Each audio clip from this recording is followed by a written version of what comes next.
भारत में ना एक ऐसा पर्वत है जो सिर्फ पत्थर और चट्टानों का ढेर नहीं है, बल्कि कहते हैं कि वो एक ऐसी दुनिया का दरवाजा है जहां आज भी अमर प्राणी बसते हैं और न जाने कितने ही अलौकिक रहस्य छिपे हुए हैं। जी हाँ, आज हम उसी गिरनार पर्वत के रहस्यों की दुनिया में कदम रखने वाले हैं। तो सबसे बड़ा सवाल यही उठता है कि आखिर गिरनार है क्या? क्या ये सिर्फ एक तीर्थ स्थान है या फिर किसी दूसरे आयाम में, किसी दूसरी दुनिया में खुलने वाला एक गुप्त दरवाजा? चलिए आज इसी रहस्य की तह तक चलते हैं। अब इस रहस्य में और गहरे उतरने से पहले एक बात साफ कर देना जरूरी है। हम यहाँ जो भी बातें करेंगे वो सब आस्था, पुराने धर्म ग्रंथों और सदियों से चली आ रही लोक कथाओं पर आधारित हैं। हम यहाँ इन दावों की पड़ताल कर रहे हैं, उन पर कोई वैज्ञानिक मुहर लगाने की कोशिश नहीं कर रहे हैं। तो हमारी कहानी की शुरुआत होती है गुजरात के जूनागढ़ से, जहाँ खड़ा है गिरनार पर्वत। देखिए, इसे कोई मामूली पहाड़ मत समझिएगा, इसे पर्वतों का पितामह कहा जाता है। मान्यता तो ये भी है कि ये हिमालय से भी करोड़ों साल पुराना है। एक ऐसी जगह जहाँ की हर चट्टान में, हर कण में एक अलग ही ऊर्जा महसूस होती है। अब यहाँ की चोटियों तक पहुँचना भाई कोई बच्चों का खेल नहीं है। इसके लिए करीब करीब 10,000 सीढ़ियाँ चढ़नी पड़ती हैं। लेकिन और यही बात दिलचस्प हो जाती है, कई यात्रियों ने ये महसूस किया है कि चढ़ाई के दौरान ऐसा लगता है जैसे कोई अनजान, कोई अदृश्य शक्ति उनका हाथ पकड़कर उन्हें ऊपर खींच रही हो। पर गिरनार का जो असली सबसे गहरा राज है ना, वो इसकी चट्टानों में नहीं है, वो तो यहाँ रहने वाले लोगों में छिपा है। कहते हैं कि यहाँ की गुफाओं में आज भी ऐसे साधु रहते हैं जो समय के हर बंधन से आज़ाद हैं। तो आखिर हैं कौन ये अमर साधु? किंवदंतियों की माने तो इनके पास समय को रोकने और प्रकृति की ताकतों को कंट्रोल करने जैसी गजब की शक्तियां हैं।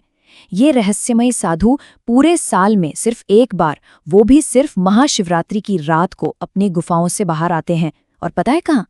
गिरनार की तलहटी में जो भवनाथ महादेव मंदिर है, ठीक वहीं इनकी मौजूदगी महसूस की जाती है। अच्छा, तो कहानी सिर्फ इन रहस्यमयी साधुओं पर ही खत्म नहीं होती। गिरनार का तो कह सकते हैं कि कोना कोना, यहाँ की हवा, यहाँ के पेड़ पौधे, यहाँ तक कि पानी भी चमत्कारों से भरा पड़ा है। एक किस्सा तो बहुत ही मशहूर है। एक इंसान एक ऐसी बीमारी से जूझ रहा था जिसका कोई इलाज नहीं था।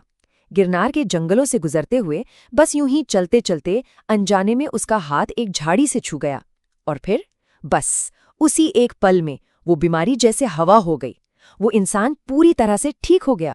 एक और किस्सा सुनिए, ये भी बड़ा मजेदार है। कुछ थके हारे तीर्थयात्री थे, खिचड़ी बना रहे थे। अब चम्मच तो था नहीं, तो पास के ही एक पेड़ की टहनी तोड़ ली और उसी से खिचड़ी चलाने लगे। और उसका असर ये हुआ कि अगले 6 महीने तक, जी हाँ, पूरे 6 महीने तक उन्हें भूख ही नहीं लगी, बल्कि उनके शरीर में इतनी ताकत आ गई जितनी पहले कभी नहीं थी। तो साफ है यहाँ के पेड़ पौधों में कोई तो अलग ही बात है। जैसे यहाँ के पेड़ पौधे चमत्कारी हैं, वैसे ही यहाँ का पानी भी कम रहस्यमयी नहीं है। और इसका सबसे बड़ा उदाहरण है मृगी कुंड। ये गिरनार की तलहटी में एक पवित्र तालाब है। हर महाशिवरात्रि पर यहाँ हजारों नागा साधु आते हैं डुबकी लगाने। लेकिन और यही वो बात है जो रोंगटे खड़े कर देती है, उनमें से कुछ साधु पानी में जाते तो हैं पर कभी वापस नहीं आते, गायब हो जाते हैं। लोग मानते हैं कि वो इसी कुंड के रास्ते किसी दूसरी दुनिया में चले जाते हैं। और ये रहस्य यहीं खत्म नहीं होता, ये और भी गहरा हो जाता है जब पता चलता है कि महाभारत के अमर योद्धा अश्वत्थामा भी उसी पवित्र रात को उसी कुंड में स्नान करने के लिए आते हैं। सोचिए जरा।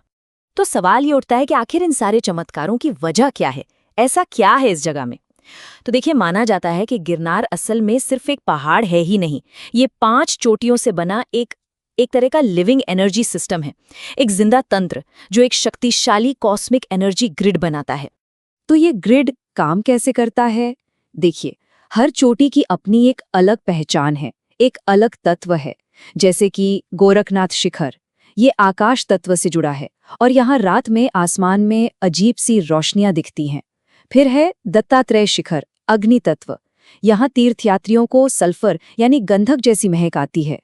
नेमिनाथ शिखर पर वायु तत्व का वास है और यहाँ इतनी गहरी शांति है कि इंसान को अपने दिल की धड़कन तक साफ सुनाई देती है। अंबाजी शिखर तो खैर पृथ्वी तत्व का प्रतीक और एक बहुत बड़ा शक्तिपीठ है। और आखिर में सबसे रहस्यमयी कालिका शिखर, जो जल तत्व से जुड़ा है, और यहीं पर है वो मशहूर काली गुफा, जिसके बारे में कहा जाता है कि वो किसी और ही दुनिया का दरवाजा है। हाँ, वो ही काली गुफा, जिसके बारे में कहते हैं कि वो सिर्फ एक गुफा नहीं बल्कि एक कॉस्मिक पोर्टल है। एक ऐसी जगह जहां जाते ही टाइम और स्पेस के सारे नियम फेल हो जाते हैं। कहते तो ये भी हैं कि अगर कोई उस गुफा के अंदर एक पल भी ध्यान लगा ले तो बाहर की दुनिया में सैकड़ों साल गुजर चुके होंगे। अब हो सकता है कि ये सब बातें सिर्फ कहानियां या किंवदंतियां लगें, लेकिन ऐसा नहीं है। गिरनार का ये रहस्य सिर्फ आस्था में नहीं बल्कि इतिहास के पन्नों में भी दर्ज है, जहां सच और विश्वास एक दूसरे से मिलते हैं। देखिए, इसके अलौकिक होने की सुराग हमें इतिहास में भी मिलते हैं। पहली बात तो ये कि वैज्ञानिक भी मानते हैं कि ये पहाड़ हिमालय से भी पुराना है। फिर 3री सदी ईसा पूर्व में सम्राट अशोक ने यहाँ अपने शिलालेख खुदवाए थे।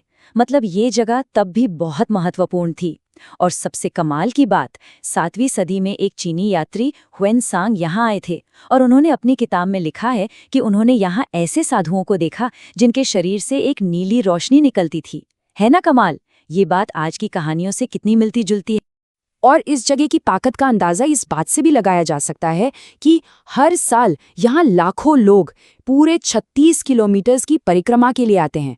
ये 4 दिन की यात्रा होती है और पता है, कुंभ मेले के बाद ये भारत का दूसरा सबसे बड़ा धार्मिक आयोजन माना जाता है। ये अपने आप में एक बहुत बड़ी बात है।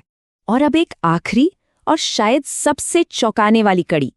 कुछ लोग तो ये भी मानते हैं कि गिरनार का सीधा कनेक्शन शंभाला से है। शंभाला यानी अमर लोगों की वो रहस्यमयी छिपी हुई दुनिया। तो क्या ये हो सकता है कि गिरनार ही उस दूसरी दुनिया में जाने का रास्ता हो? तो लीजिए, हम घूम फिरकर वापस उसी सवाल पर आ गए जहां से हमने शुरू किया था। क्या गिरनार की यात्रा सिर्फ एक तीर्थ यात्रा है, आस्था का सफर है, या फिर ये आयामों के पार की एक यात्रा है, एक ऐसी दुनिया का अनुभव जो हमारी समझ से बिल्कुल परे है? शायद इसका जवाब तो हर किसी को वहां जाकर अपने अनुभव से ही मिलता होगा।